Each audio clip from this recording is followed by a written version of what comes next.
back to Fun Fits Nancy. Today I just finished my 10-mile everyday run using this awesome Coros Pace 2 watch as my heart rate monitor.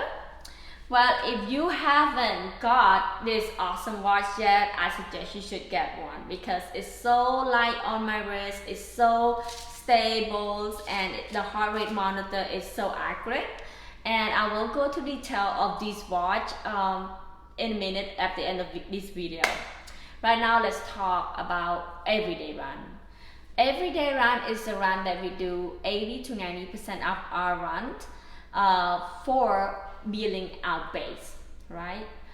Building out base is not easy. It's very, very important and have to be patient because it could take years. So please be patient, and because of me using this low heart rate training, you know, the Maffetones, 180 minus your 8.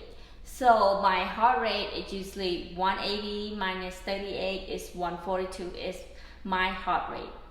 So usually I do my everyday run is very low heart rate than 142 because I'm just starting the Maffetone training.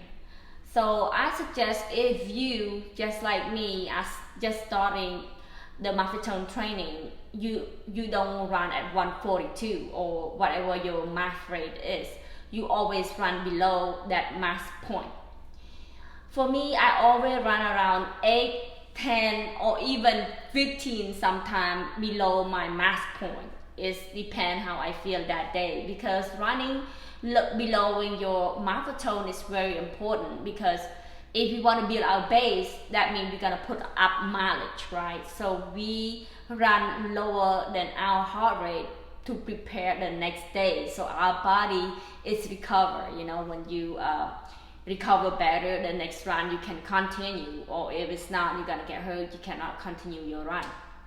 So if you just starting a Maffetone training, I suggest you run 8 to 10 beats below your max point, so your body is recovery better.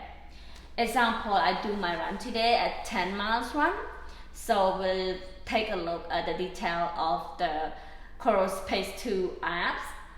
Alright, now let's take a look at our run today for that 10 miles run that I did today using my Coros Pace 2, and look at the Coros Pace apps. I love this app because they have like a lot of color, like greens and purples and hot pink, a lot of detail, and they show you my run is 10 miles, and my base mile is 11:36, and my average mile is 12:15. I know it's slow, but you gotta be patient because we just run everyday run just to build our base. Alright, so my cadence is max 180 and average 160. So just look at your cadence, because you want your cadence to be, you know, cadence is a minute. You want your step to be fast, you know, fast as you can every minute. And stride is 32, which is good.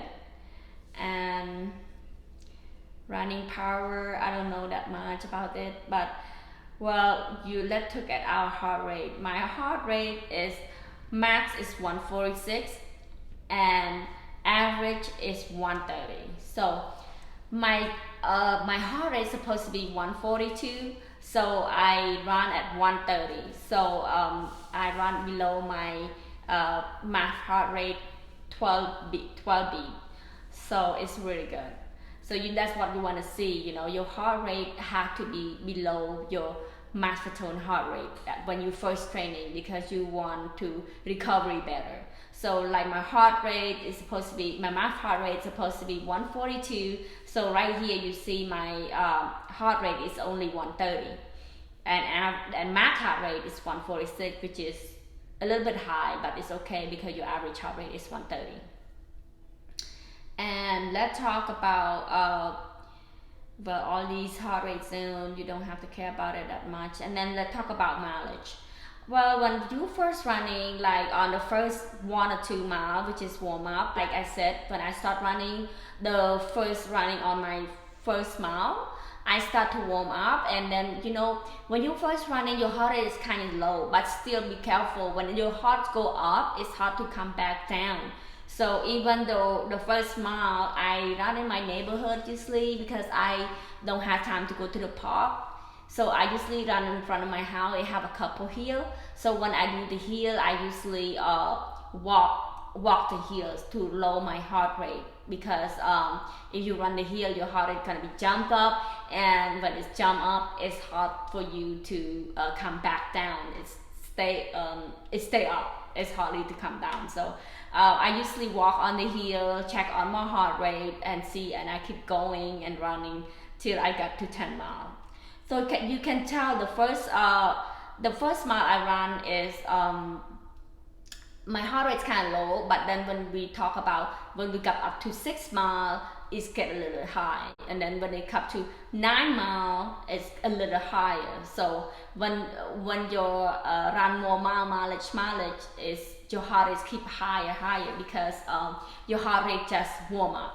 So be careful when you have to have this watch to train the Maffetone. So you want to keep your heart rate as low as you can when you're training, so you don't go over your Maffetone. So that's it. That's it. I got to say about this training. Everyday training is just make sure that you go lower your heart rate 10 to 8 beat or even 15 if you just start working out. It depends how you recover good. Alright then, thank you so much, y'all. I just got to say that I love this watch and I love the Coros apps also. So just check it out. Follow me on Strava, FunFit Nancy, and we all can see our training together. Thank you so much.